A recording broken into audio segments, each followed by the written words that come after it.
Welcome back to the Q Agenda.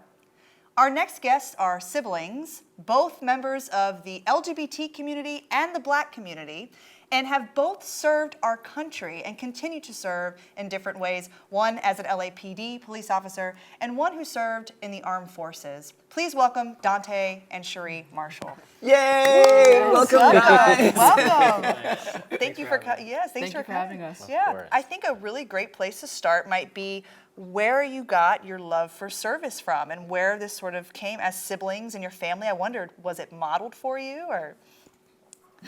Not really modeled. For me personally, I kind of just fell into it.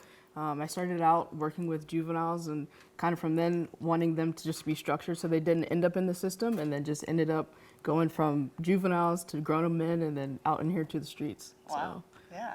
For you, Dante? For me, it also just sort of happened. I was looking at a few different schools with academics and sports, and the Naval Academy was really, they were after me pretty strong. So, and my parents lit up when they reached out to me, so that became my path. And then, yeah, it ignited my love for people when I joined the service. So that's what kept me going into it. Well, let's jump into this, because I am so excited about this conversation. Sure. You both have served this country, or still serving this country. Yes. And Trump comes along. And it's, there's a lot in there, because he's definitely supported the police department. But you're members of the community. You're both part of the LGBTQ community. And then there's the problems with, like trans in the military. Then with, HIV positive members of the military also that they've tried to remove from service. So how does that all play inside, when you're in the inside of what's happening? With the police department, yes, they do support, because Trump is very pro-police, pro-blue, pro-everything. To me personally, it hasn't had an effect, only because I try to keep my politics life away from my professional life. So anytime anybody wants to talk about it, I kind of just like, okay, yeah, you can have your opinion, that's fine. I'm not going to chime in on it. So. And do you experience that a lot? A lot of officers around you expressing opinions that are different, might not necessarily be your own, and do you have to deal with that every day? Oh yes, every day. And it's a struggle, but you learn how to deal, just like with anything in our lives. We learn how to hide things, we learn how to push things aside and just take it with a grain of salt. Yeah, and I think like Enrique hit on the fact that the LGBTQ things, which I'd love to talk more about too, how that influences your time in the military or as a police officer. But I also think that it's important that we talk about your Blackness and how that influences every day, how you are, what you're bringing to the table as a part of your heart and soul, and how you're having to, as POC, people of color, having to sort of do the emotional heavyweight every day of being around people with different opinions and maybe stuff that might seem racist, obviously, but maybe not to them. And that, do you feel like you being a Black woman as a police officer also allows you to mitigate those conversations? Yes and no. I do, as I'm walking the streets, I do get the F the police, and you're only arresting me because I'm Black. And I'm like, am I not the same color as you?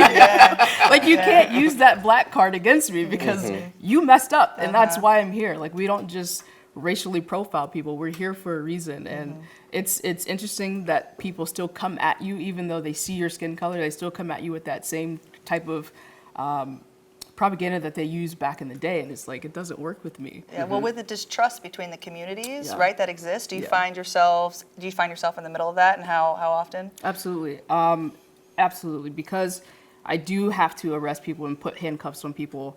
I do find myself in situations more so to talk and educate than to just say, hey, this is what's happening, this is why it's happening. Where back in the day, they were just getting beat up and thrown into cars and stuff like that, and things weren't really being explained. So there is a disconnect, but I take my opportunity with my contacts to actually educate and let them know, like, hey, if you don't want to talk to us, do what you're supposed to do. As long as you go along with the program, things are going to go fine. Nothing's going to happen to you that shouldn't happen to you. And you find they trust you more because you look, because you're, I usually don't have to chase after people because they see me. They're like, okay, I'm good. Have you also felt like there's been like a drastic change since the current administration with how you have to deal with people? Yes, you have to be more politically correct. You have to be, because a lot of people get am I allowed to say butt hurt? They get butt hurt Yeah. very easily. So yes, you do have to change your demeanor. You do have to change the way you approach people, the way you talk to people. Yeah. And we're back with more from Dante and Cherie. So Dante, it's my understanding that you were in the military, but you got out at a very specific moment for a very specific time. Can you talk more about that? Yeah, well, you know, going back to the whole sexuality thing with our job, for me, sexuality always had to be a separate part of my job. I served before Don't Ask, Don't Tell was abolished. So, I mean, every waking moment of my existence was trying to hide who I was and keeping that from everybody. And for the most part, the payoff was there, but I got out of active duty and I was reservist, and I was going down to San Diego once a month. But once Trump got elected, that was the end-all be-all for me. I just couldn't see myself being a young black man, now knowing what I know about the country, now having more awareness as to what's going on around me with sexuality, hate crimes, race crimes, and having a man who represents a large part of the negative feelings that are being, you know, passed around this country and even bleeding into other parts of the world, have him being the last person in my chain of command, the commander-in-chief, was just far too much. See, I just couldn't relate do to it. you in a certain way because in the case of Trump, I'm originally from Venezuela, and what he's done for my country has been so fantastic. He's finally penalized and put all these sanctions into the corrupt government, and really for the first time the United States has been actively involved into taking care of the corruption over there and punishing these people that have, like, they've drained my country. People are starving, they don't have toilet paper. You read it on the news every day. And then there's my LGBTQ part, and when I have to look at my husband. And then you hear about everything he's doing about, you know, cutting the studies for, you know, the HIV research, and then, you know, taking the transgender troops away and you know, dismissing them. Or, again, the HIV positive people in the army that are being removed, like they want to remove them because they say that they're not qualified to serve, even though that they're under treatment and their HIV is controlled. So there's you know, nowadays with medicine, you can treat it and just have a perfectly normal life. I cannot imagine what it is like to have the love for your country and then also feel in between the sword and the wall regarding to your sexuality and who you love, the people that you love. It's really hard. It's even hard when I think about talking about it, because I feel like I have to honor two separate entities. You know, I really love the fact that I served my country, and I love my sailors. I still keep in touch with my old sailors. I would never change that experience, that part of my life.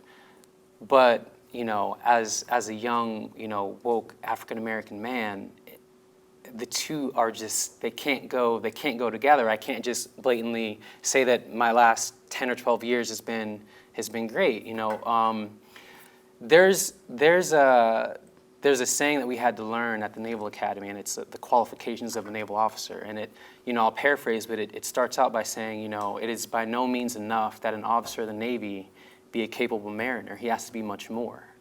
And I apply that to the office of the presidency. It's easy to look at, he's done a lot of great things for our country, and he's done a lot of great things systematically, but it's not enough. Like, we're talking about the office of the presidency. It's not enough to just do one or two or three great things. Correct. You have to be a shining example for everyone who's coming up, you know, representing the red, white, and blue. And, you know, I served under Obama. Like, come on. Yes. That's still an example of how to live your life. And I still look up to that family, and it's really hard to be proud of serving your country when you have a current president who's in office who represents what he represents now. And I feel like a lot of people who currently serve are torn between those two. It's like service to country and alignment with, you know, some pretty wild practices. Of course. Well, and I also Cherie, how do we learn more about the police department and get closer and actually just have a healthy relationship? Go out and talk to us. Come out and talk to us. You see us? Come up and talk to us. We're people too. We'll answer your questions. We'll have whatever conversation you want to have. Just come out and talk. You know what I find interesting is that you brought up being a woke African American man in this country, and you have a police officer for a sister. Do you guys ever have real conversations with each other about how those two things clash? Absolutely.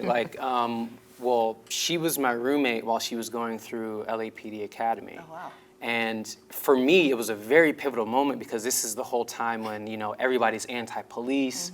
But her being my sister made it so challenging. I was like, wait a second, I can't just blatantly say F the police. Like, my love is a police officer. And it forced me to really look at both sides of the coin and be like, all right, so we have a systematic problem, but we also have people who are dedicated to doing the great work to solve that problem. And that's one of the, there's so many reasons why I'm so proud of this young woman right here, but one of the most important things for her being who she is and doing what she's doing is that she brings that love to her job. She brings that base of familiarity. We were raised in PA, so. Love. At the end of the day, that's what it is What it all comes about. down to. And there's plenty of love here, and it's so beautiful. Thank you guys so much for coming.